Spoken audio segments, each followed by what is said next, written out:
Tudo bom, pessoal? Vamos falar sobre uma excelente notícia para quem está aplicando o visto EB3. Muita gente esperando na lista, na fila do EB3 há 3, 4 anos, às vezes até mais do que isso. Vou explicar aqui para vocês como funciona o EB3 e vou explicar como vai funcionar a partir do dia 1º de abril agora de 2026, na nova regra do Visa Bulletin, onde tornou o ajuste de status current, ou seja, você pode aplicar o seu processo depois de aprovado toda a parte do DOL, do Department of Labor, quando você tiver na aplicação do seu 140, aplicação real do seu processo de EB3, você pode fazer o ajuste de status concomitante. Vou explicar isso para vocês durante o vídeo, vamos lá. Primeira coisa que vocês precisam entender, quando você faz um processo de visto EB3, você tem ele é dividido em 3 partes. Primeira parte é a parte administrativa DOL, ou seja, Department of Labor. Você vai fazer o seu PWD, onde você vai desenhar o funil da vaga, onde você vai pedir qual vai ser o minimum wage para aquele tipo de vaga, para aquele tipo de trabalho que está sendo oferecido, para aquele tipo de contrato que você vai oferecer. Quem faz isso é a empresa, não aparece o seu nome. Depois disso, você tem ali o PWD determinado, você vai fazer a publicação, depois você vai fazer as entrevistas, depois você vai ficar no período de silêncio e aí você vai fazer de novo, você volta de novo para o DOL para você fazer a solicitação do PERM. Esse processamento médio demorava aí em torno de um ano e 2 meses, às vezes um pouco mais rápido, às vezes um pouco mais demorado, dependendo da agilidade em que o departamento de trabalho estava fluindo e do agente também que acabou pegando o teu processo para fazer uma análise, tá? Então, este processo agora, esse processamento continua igual, certo? Mas quando você pegava o seu PERM, a sua LC na mão, você podia aí fazer imediatamente um pedido do seu I-140, que é o seu processo efetivamente de EB3, e depois que ele fosse aprovado, você entrava numa outra linha, numa outra lista, numa outra data, esperando aí mais 2, às vezes 3 anos, para que você pudesse efetivamente ser entrevistado e ter o benefício do seu green card. O que aconteceu agora? Essa é minha opinião pessoal. Eu vou abrir um parênteses aqui para minha opinião pessoal, tá? Minha opinião pessoal.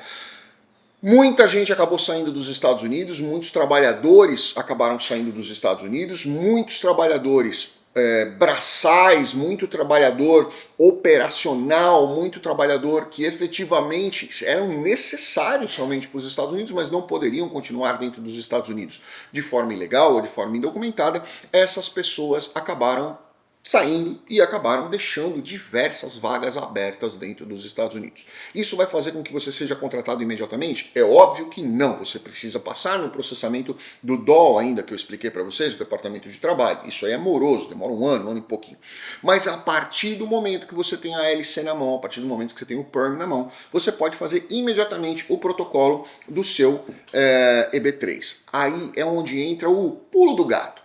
Se você estiver legalmente dentro dos Estados Unidos, você pode protocolar, junto com o seu 140, você pode protocolar o seu ajuste de status, que é o 485, 131 e o 765, que é a sua autorização de trabalho e viagem junto com o seu ajuste de status. Ou seja, você acaba tendo o direito de ter uma antecipação aí dos seus benefícios antes de ter o processo efetivamente julgado e antes de ter o processo efetivamente adjudicado dentro da concessão do seu green card, o processo terminado ali.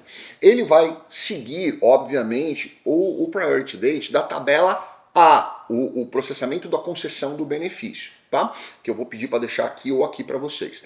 Mas quando você já tem o seu PERM na mão, você pode aplicar o ajuste de status de acordo com a tabela B, que eles vão deixar aqui também para você acompanhar uma ou outra, certo? Logicamente, lembrando, como aconteceu com o EB2 também, cabe aí o SCIS, cabe o DHS, determinar se eles vão fazer isso por um mês, por um ano, por uma década, por um centenário, não interessa. Eles vão adjudicar mês a mês quando vai ser, eles vão determinar mês a mês quando vai ser aplicado somente tabela A ou a tabela B, quando vai ser atendido isso. E isso, obviamente, vai de acordo com a demanda, isso vai de acordo com a necessidade do país e, obviamente, com os interesses do país em ter mais trabalhadores nessa categoria ou menos trabalhadores dessa categoria, certo? Então, vou deixar aqui para vocês acompanhem, vocês leiam uma excelente notícia para quem quer aplicar o visto EB3. Se você já tem um EB3, conversa com o seu advogado de imigração. Se você não tem um EB3, é um excelente momento para você conversar com um advogado de imigração da sua confiança. Ele vai saber te direcionar para o melhor caminho, para a melhor estratégia que você possa pegar o seu EB3 o quanto antes e estar legalmente trabalhando nos Estados Unidos com o seu Green Card. Grande abraço a todos, fiquem com Deus, obrigado.